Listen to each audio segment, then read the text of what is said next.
The Women of Ill Repute, with your hosts, Wendy Mesley and Maureen Holloway.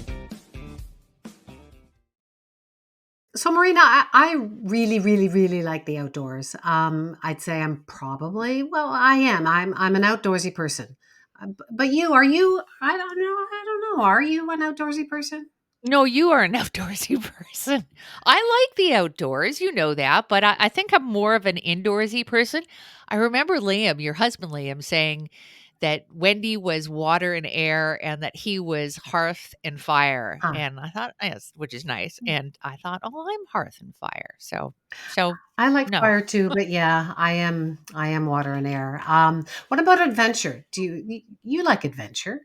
To a point, I don't like being frightened. I don't like being uncomfortable. And before you tell me that you love adventure, we all know about your special pillow. So Yeah, wear that. no, I don't go anywhere without my special pillow, or it actually gets worse. I have a noise machine. See, It, see. it sounds just like the ocean, sounds just like the sea. And Liam, who you mentioned earlier, is trying to figure out why I take it when we go to the Go ocean. to sea. Yeah. So anyway, neither of us are remotely in the same league as Dianne Whelan. No, not even close. Deanne is a documentary filmmaker who turned her camera on herself to record her 24,000-kilometer journey on the Trans-Canada Trail, which, in case you don't know, is the longest trail in the world. Yeah, and she was the first to do it. So it's kind of amazing. She paddled everything from St. John's, Newfoundland to Victoria, B.C. She hiked, she cycled, she paddled, mostly on her own. And her film is called 500 Days in the Wild. But you know what? It took a lot longer than 500 days. It took her Mhm. close to 6 years to make the journey.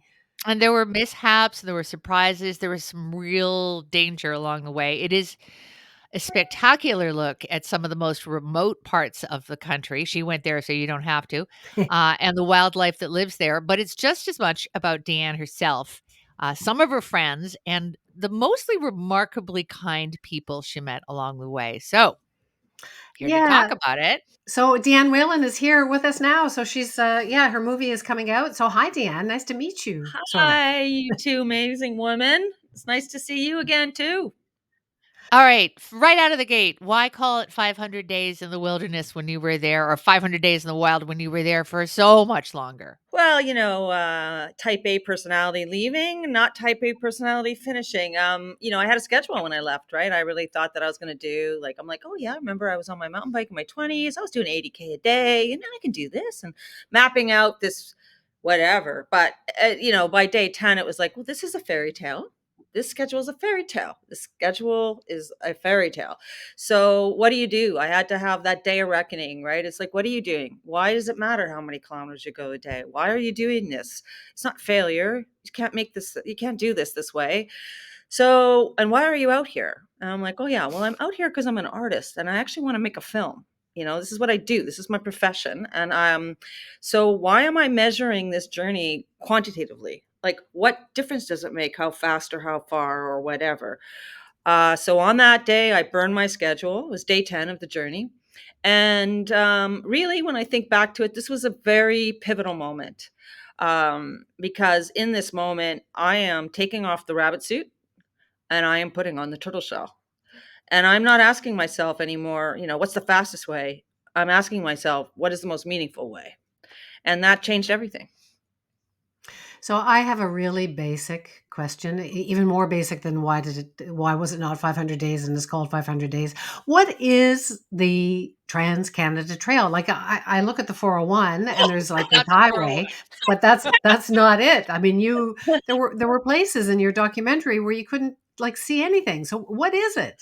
Okay, well, that's a very good question. So the Trans Canada Trail is 487 different land and water trails stitched together to make one long trail.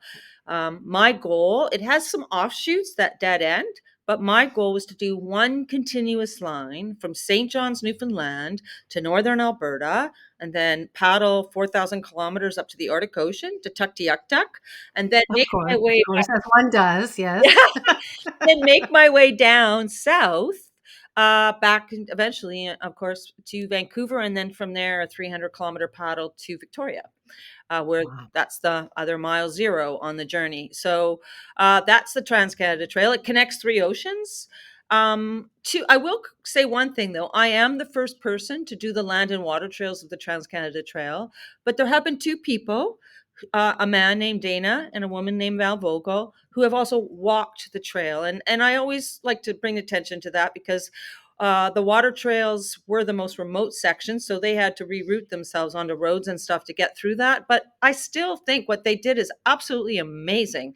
So, one of the things being on Everest taught me is there are going to be a lot of firsts.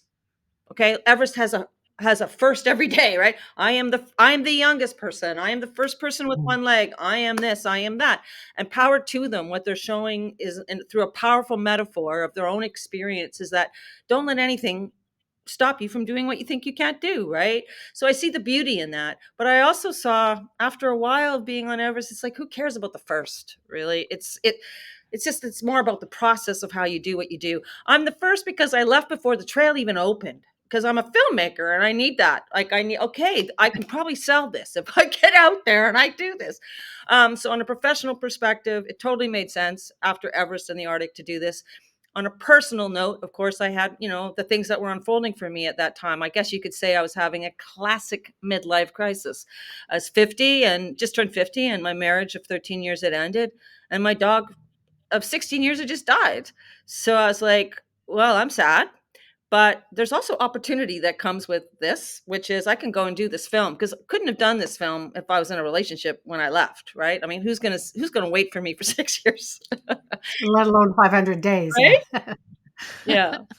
But you were in a relationship by the time you ended. Yeah, believe it or not, again, who starts a relationship on a trail? But I did. I did in year 4, but I did with somebody that I'd known for a long time, who started showing up in year 4 to help me resupply and make the transitions between canoeing and hiking and winter, because she lived in Vancouver. So once I hit the Manitoba, Saskatchewan area, it's not wasn't she could drive out, and she did, and helped me make those transitions. And so during that process, we transitioned from friends into partners.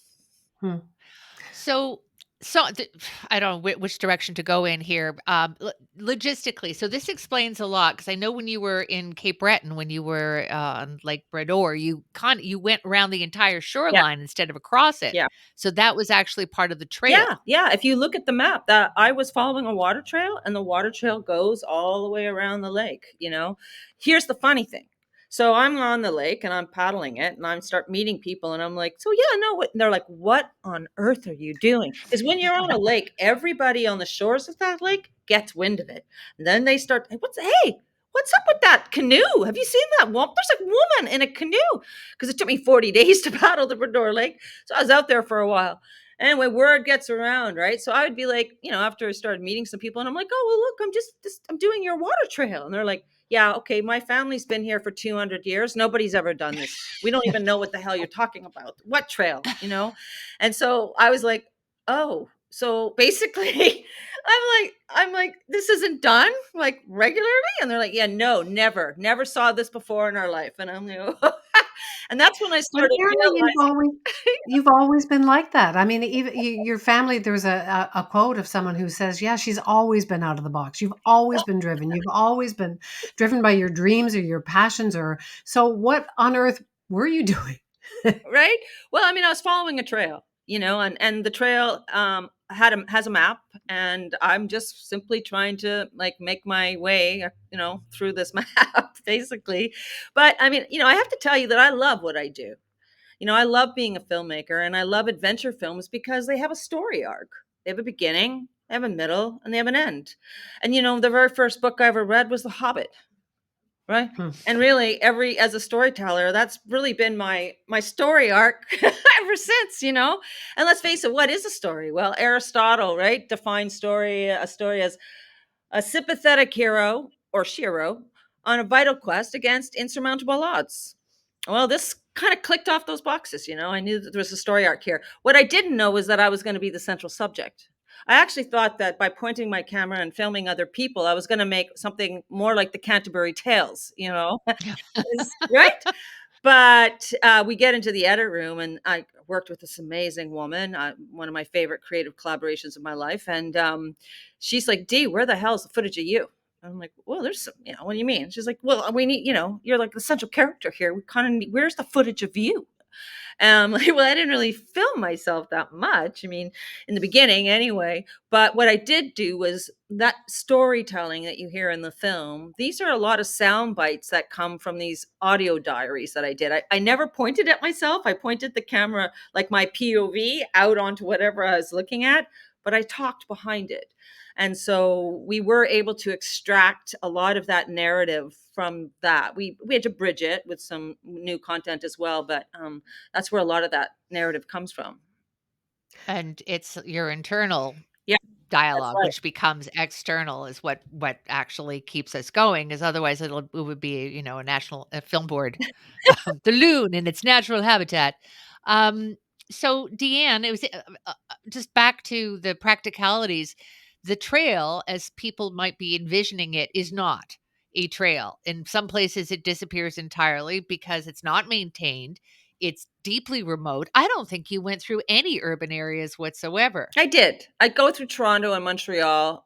Oh, guess that counts. But they're quick, I mean, the funny thing was when I left and I looked at the map, I was like taking great comfort in knowing that every once in a while I was going to go through cities or communities, and I thought, oh, those places will feel great. And I was more afraid of the really remote sections. But within the first year, I was like, oh God, no, it was a total flip around. It was like, oh no, I'm getting close to a community. It's like a lot more dangerous for me, like the comfort was always in being away. And it's funny, like it was just a real shift in consciousness. And part of the reason is like when you're off in the great wilderness, you're like the great adventurer. But when you're camping downtown in a city, you are a homeless woman. You are Yeah. perceived. And I got to tell you, that was a very enlightening experience to see how I was treated when people thought I was a homeless person, because it's not very nice. People are hurt. They No. don't want to look at you in your eye. Versus when they think you're the great adventurer, everyone just kind of flocks towards you, right? So, yeah, there's a lot of really interesting observations Mm. through this experience as well. It's really, I sorry to keep harping on what is it that drives you? It's just, you remind me so much of my mom. So my mom went to base camp, and when she was Mount 50, which Everest. was a few years before you went to base camp, and she didn't spend 40 days there, but the whole hiking, the whole passion, the whole, I am who I am, I got to do these things.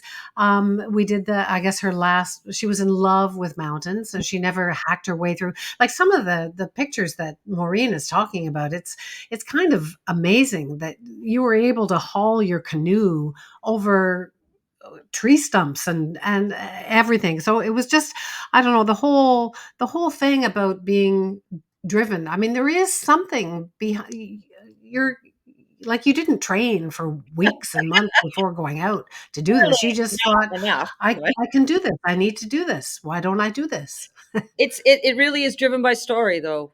I can't tell you enough. Like, as much as, like, yeah, I had those private, my personal life things, tick tick tick, but I'm driven as a storyteller, right? To make films and to write books. I think that it's ancient in my bones, and if I lived a former life, I was banging a drum in Ireland somewhere, telling stories around a fire there. I mean, it's very natural part of me. It excites me. I get inspired by ideas, and then I get inspired to make those ideas happen. Thought becomes deed, and deed becomes destiny, as they say. And also, we're not what we say we want. And I've said this a few times, but yeah, we're really not what we say we want. Like, tells me nothing. If I ask you, what do you want? And it's like, well, you want health, and you want abundance, and you want love, and and that's, we all want those things, I think. But if I ask you, Wendy and Maureen, what are you willing to suffer for? Hmm. That tells me a lot about who you are. And as an artist, I'm gonna need a moment yeah, before right? I. But as an It's artist interesting. in this country, if you're an artist, you're willing to suffer for your art. You're not choosing something that makes any sense at all. You're choosing something that has no fiscal security, no retirement, no pension, and who most of the culture looks at as like, get a real job. So there isn't a lot of value anymore in some parts of our culture towards storytellers. However, There's an Hmm. immense amount of value in Indigenous communities for people who are artists who follow their hearts. And that's why I had some of the receptions and the experiences that I did, because there's an immense amount of respect for a walkabout, for a journey like this. Yeah, I a loved that that you is were a s given an eagle feather by an indigenous man at the beginning, and then you met him and his grandchild at the end. I like you learned a who lot. was born while she Yeah, it was was, traveling okay. across Lily the and country. Hope. What a sweet, sweet, sweet spirit that little girl is. The indigenous, people that you met along the way, I mean, it's a thread throughout the Mhm. journey. Um, I'm assuming that was intentional, or is it simply when you are off the beaten path, you are more like the people that you are going to encounter are more likely to be indigenous, or is that me just being naive? I think you're right on all accounts. I think all of those things are true. I mean, I'll tell you that I did go to Vern Three Williams in Haida Gwaii 3 months before I left. And, we just met because I was there showing my Everest film as part of a film festival. And then, of course, everyone always says, "What's next?" And at that point, I could share it because I was literally about to embark on it, like 3 months later. And then once they heard about it, I thought, wow, I really want to talk to an Indigenous elder and ask them how I can honor the ancestors of this land as I cross it. And that had always been something that I knew I wanted to do. So I asked Vern, how can I do this? And he gifted me the feather and asked me to carry it with me on the journey and taught me to smudge. So as a way of grounding myself out on the journey. And at first, I mean, of course, because it came from him to a stranger and it was something that was really important to him, I treated it with a lot of reverence. And I took this task on like very seriously, and I was frightened because I'm like, I'm about to go on this very rugged journey, and how am I going to look after this very fragile feather? But that feather shaped my journey, Hmm. because what we carry in our hearts shapes our journey. So the fact that I was carrying this with all the reverence and respect with me opened up doors to those other opportunities. I mean, Chief Ben Sillyboy, who's now passed on, but he was the Grand Chief of the Mi'kmaq people, and he heard about my journey while I was on the lake in Brador for 40 days. And he also knew that I was stopping I had stopped already in 3 Mi'kmaq communities before the end of that journey to listen and to learn. So him and his family met me when I arrived, and to me that was, with all that has happened between settlers and Indigenous people on this land, just a moment of profound grace, and very moving for me. And I stayed in the community for a few days, and learned well, I learned a lot, really. That's my next lesson, really, of the journey after burning the if burning the schedule was lesson number one. Lesson number two was, here I left thinking, oh, I'm doing this the old way, no motors, and they're like, well, Deanne, actually, in our culture, that's not really doing it the old way. The old way is what you carry here inside you. And so as you walk on the earth, you say the earth is sacred, the earth is sacred. And as you're paddling your canoe, you say the water is sacred, the water is sacred. That's the old way, walking with reverence for the earth. And I didn't need my logical mind to analyze those words. It was enough that they landed, I took them in, and I let them guide me on my journey. And I can tell you, more than the high tech gear, more than the GPS, traveling that way is why I made it safe. I know that. You lived. You lived, which is kind of remarkable when we see the documentary. There were so many moments where you could have your canoe, your Capsized kayak or could have been flipped over, Yeah, and you lived I somehow. know. I know. Well, it was sobering, that last section up in the high Arctic, of course. Up until that point, it just like, I have a dream and I'm making this dream come true. And, you just got to believe. And it's easy to get pretty, positive about all of that. But then it was very sobering when, we, for 4 months, and Louisa was paddling that section with me, and we hadn't seen one person in a, like, paddling, not one. And we were about 3,000 kilometers into the journey, and just going into the final stretch, which was the Mackenzie River, when some locals in Hay River said, oh, there's, no, not Hay River, it was community before that, Fort Smith, said, oh, there's going to be a guy starting just a few days after you. He's going to start paddling from here, and he's going to go all the way up to Tuck, and he's in a kayak. He's 30 years old. His name is Thomas. So you guys will meet. And then a week later, we heard also that there was a man and a woman starting ahead of us, just doing the Mackenzie part, and they were going to also be paddling, and we might see them. And we were really excited to meet both these groups of people, like both Thomas and Julian and the woman he was traveling with. We thought, right on, that'd be fun, you know. And within a week or two of hearing of these two people, Thomas drowns behind us, like 5 kilometers behind us, in on a day that we actually stayed on shore, because I thought the waters were a bit rough. The lake was really tricky. You had to paddle like a kilometer away from shore because the lake was so high that the shoreline was flooded. And that's dangerous because being so far out, if something changes, it's very difficult to get back in. And then I suspect that's what happened to Thomas that day. So here you go. Here's a young man who's 30 years old, who's doing exactly what I'm doing. He's given up his home, he has sold his car, and he's trying to make a documentary on climate change. And now he's just perished. That really, really hit me. And then, it wasn't a week later when we got word from my producer on the satellite phone. She had left a message and then we received it. And it said basically, like, Jillian, the man in the canoe just got hauled out of his tent at 3:30 in the morning and eaten by a grizzly bear. Like, please, please be careful. Well, this Wow. changed And our this is journey. right where you are. Yeah, This is right right where we right where are. you are. And, there's no going back. You're on rivers, they go one way. And so this really, yeah, it took everything's okay. I mean, I had 4 years out there where nothing had happened. I hadn't been hurt. I hadn't been sick, and no one had died, and all of a sudden that brought this very real reality, which is sometimes we pursue our dreams and they don't have the outcome that we hoped it would. So, that's not lost on me either. And there is luck. I don't think they did anything wrong. I do think there's a certain amount of luck in how these things unfold. But it definitely brought a different sensibility to that part of the journey for sure. For sure. Did you ever once, other than that, think of, I mean, at the beginning when you realized this is this is a long, long journey. Was there ever a point where you thought, I might not do this? Even when the men died, I didn't think about quitting. To be honest with you, there was only one day in 6 years, where not one day, a couple weeks in 6 years that I thought I would quit. And it was the end of 2019. I had just finished paddling in the Arctic and was coming down into northern Alberta. And I got a message that my mother's aorta above her heart had ripped open and that she was being rushed into some serious surgery and that it was highly likely that she would not survive. So we Wow. immediately called Louisa and she came and picked me up and we drove back to Vancouver.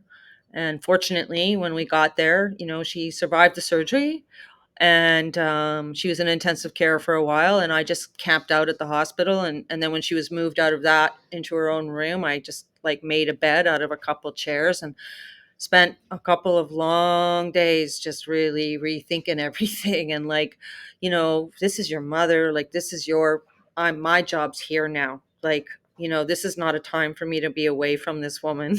This is a time for me to be here advocating for her, looking after her. This is my job. But my mother, the apple doesn't fall far from the tree, clearly, because I mean, 3 weeks later, that woman walked out of that hospital, which she should not have survived, and she did. And she kicked me out. She's like, you go and you finish that journey, and I will be waiting for you at the finish line in Victoria. Aw. And And she was. Yeah. she was waiting for me at that finish line in Victoria. So, yeah, that was the only time I thought about quitting. Interesting. I watched, there are lots of comparisons to be made, although this is a unique journey. I was thinking Cheryl Strayed, Yeah. who, yeah, did the Pacific Trail. Pacific Crest. I also I watched a show called Alone. Both my husband and I were just like right into Yeah. it, where it's like Survivor, but you basically have to kill your own food, and people are dropped in the north where it's cold, very cold, and winter's coming. And by and large, most of the people who quit and went home did so not because they were starving or whatever, but because they couldn't be alone. Mm. Hmm. Mhm. And, you talking about your mother reminded me of that. Some people just went, why am I doing Mhm. this? My place is at Yeah. home with my Mhm. family. Even though it's a month, why am I up here? Yeah. Um, And I'm glad that you had people join you for part of the journey, because there's nothing, you don't lose face for having people with you. And you had wonderful people with you. You had your Yeah. friends. Your daughter showed up and That took. was actually my partner's daughter, Yana. But yeah. Oh, Mhm. Yeah, it was. nice. Well, and if your mom hadn't given you permission, what would you have done? Oh, if my mother had asked me to stay, I would have stayed. Yeah. Of Absolutely. I mean, course. that would have been a no-brainer for me. Yeah.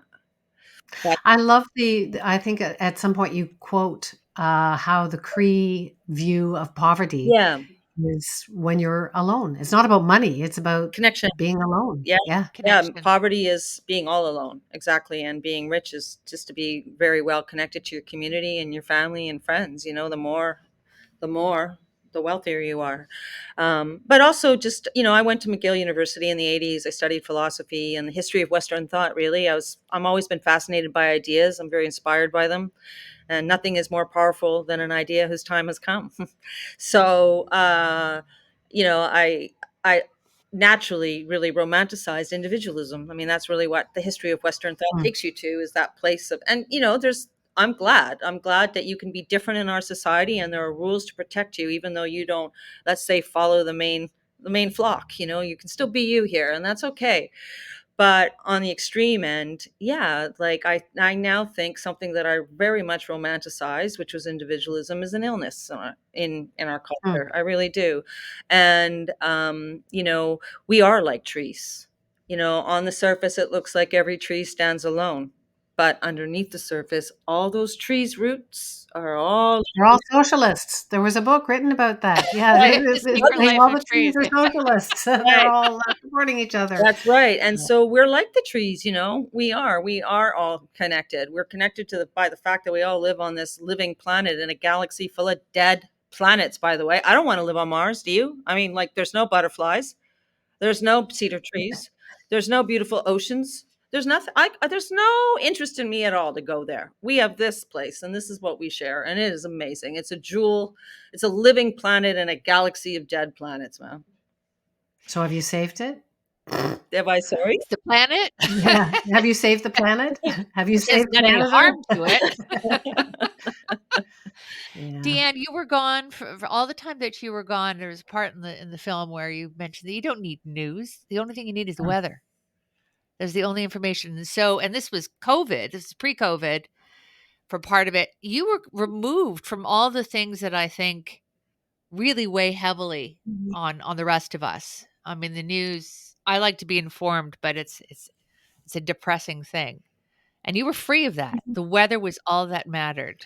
Have you been able to carry any of that insouciance Well, with you? I still read the New York Times on weekends, especially. I mean, I do. I am a journalist in my training. I realized while I was in journalism school, I will never be a hard news writer. I picked up a camera, and my teachers were like, "You should do that. You should be a photojournalist. You're a lot better." I think the dyslexia is coming in between you and the hard news writing. So anyway, but I was always drawn to that. So I do love some news, okay, and especially good news, good. And by the way, both of you have that as part of your background, that's for sure. So, you're examples of good news people. But nevertheless, yeah, after being out there for a couple of months, and near the beginning I realized, wow, you haven't actually looked at the news, because it's totally irrelevant out here. And it actually came out of this conversation I had with my dad one day when I had cell service, and I phoned my family to see how they were doing and let them know I was okay. And my dad's like, yeah, I guess it doesn't really matter what happens in the news. And I'm like, yeah, Dad, actually it doesn't, except for weather. Yeah, if there's a hurricane coming, let me, that's important. Like, what's the surface of the water doing? What's the wind doing in the trees? Because when you're living outside 24 hours a day, what's going on in that reality has a direct impact on you in ways where our cars and our homes kind of divorce us from a lot. When you're living outside 24 hours a day, it's all about that. It's like, what animal prints are on the dirt around me right now, because that lets me know who I'm sharing space with. If the surface of the water starts to do crazy things, there's something coming, like there's a change of the weather. So you want to start looking for a place to camp. So yeah, your survival is very much dependent on your connection to the environment that you're in, frankly. Yeah. I was really struck by that, watching you react to seeing, wow, the waves are building. There's something's going to happen. I should start. But then you kept going. So I don't know whether you kept going Beach. because, There was no shoreline. It was all big There was no rocks. There was choice. no place to land. wow, That was wild. You wow. paddled into the night. Yeah. Yeah, till 2 in the morning. Wow. So what are you going to do now? We're going to wrap That's in what a couple of everyone minutes, but yeah. So what's you've done next? you've done base camp, you've done the Arctic, you've done the Trans Canada Trail. Yeah. Well, right Now what? now, there's a film to take out to the world. We have incredible partners in Canada, Paramount Plus and Elevation is distributing a theatrical right now. So I couldn't ask for better partners in Canada. I have the best, and they have been the best. Really honored to work with everyone. But outside of Canada, all the rights are still, here with me. So yeah, the next job with me and the producer and the executive producer, we have a big job in front of us right now to get this film out to the rest of the world. I went to Berlin a couple of weeks ago, did some screenings during the Berlinale there, but and we're going to try to Oscar qualify. I don't know if I'm allowed to say that out loud because it's kind of like a dream. We are the little ant pushing the rubber tree plant, but we're going to try to do a theatrical in LA and New York, which will enable us to at least submit to the Oscars. And we're just, whatever happens after that happens, but we're gonna go through the process. So that's what's next right now. And those are massive goals. I would say like each of those goals is like climbing Mount Everest without oxygen from where I'm sitting right now. But again, I'm not deterred. I mean, there's no failure in trying. So we're gonna try. And then after that, I do have another project. It's brewing in my mind. But as I say to people, I don't kiss and tell. When I start Oh, come on, come on. now, because you got to hold it like it's like if you got pregnant in the early months of your pregnancy, you don't tell people because you're not sure yet. Like you're going to make sure that everything's going to work out okay. And really my ideas and these films are not too different from that. You get these ideas, but they're fragile, and you got to be really careful who you share your dreams with, because if you know that someone will support it, then that's okay. But at the beginning, if someone you share it and they're like, oh, that's dumb, well, that is Yeah. not support. Like that is, you don't need that. I don't need No. that. So I keep them to myself until I start them, and then I share them with people as I'm making them. I don't hashtag and this and that or everything. For me, social media is like the part about journalism that I used to like, which is like you go take the picture and then at the end of the day, you have the satisfaction of seeing It's fun. that Yeah. photo. So, I knew I was creating so much content out there that would never Mhm. make the film. But through social, I had the opportunity of just sharing, here's a photo, of being able to share a moment from the day or whatever and build audience while you're traveling. And so that's when I start the journey, that's when I'll start to share it. But before then, I write books. When I make documentaries, I wrote a book on my Everest trip, 40 Days on Everest. And I wrote a book on my Arctic journey called This Vanishing Land. And I am writing a book on 500 Days in the Wild. Wow. Yeah, I saw you had a book with you. So I wanted to know, what was the thing that you were trying to save that was in plastic that was around your neck? Was that food or a map? Anyway, you can't remember, but Well, I there's just always things that I carried. Like I always survival things, right? So usually a lighter, yeah. yeah, little there's like Yeah. that I carried because you could lose everything, but as long as I can light a fire, I know how to make a lean-to. Like you're always thinking survival, always. Mm. Like if I get separated from everything, what do I need to have on me to survive? And mostly it's a flame. You Interesting. need fire. 500 Days in the Wild, although it was a lot more than that. It's a beautiful documentary on top of everything else. I mean, it's got everything. It's scary, it's wonderful, it's parts of it are funny, but it's also just a beautiful look at this country. And you're very, very impressive, and it's been a real pleasure It's meeting you and talking to you. honor for me too. Like I said, I've had respect for both of you in your careers. So thank you very much for this wonderful conversation. Thank you. Yeah, it's been lovely. Your documentary is lovely, and so are you. So thank you. Thank you. You're welcome. See ya. I was quite struck by her I because know. yeah, it's weird when you do a documentary and you have to voice it and you have to take your subject somewhat serious. You have to treat it seriously. And so the documentary was a little bit too serious for me, and yet I was very much drawn in, and I'm really drawn in by her. I know. Well, as she said, part of the problem of turning your camera on yourself is that you are you're the star and the supporting cast, and it's an interior monologue that you're forcing yourself to put out there so that you have somebody in there. I mean, if it were you and me, it'd be a buddy comedy. Yeah, So the except that bear she part. almost died. There were a Yeah, whole I bunch of know. scenes where I was like, okay, I know how this ends because she's making a documentary and she's coming on the podcast. So Yeah, she lived. But there were a bunch of moments where I'm like, yeah. wow, really? No, I know. The drowning in the bear incident was, I mean, it is not for the faint of heart. And one thing about Dianne Whelan is she is not a faint of heart. And anyway, super cool. Never going to do it. Nope. Well, I'm in as long as I can take my special pillow. You'll have to carry your own special bill and your wind and My air noise machine or machine, whatever. yes. That is so funny.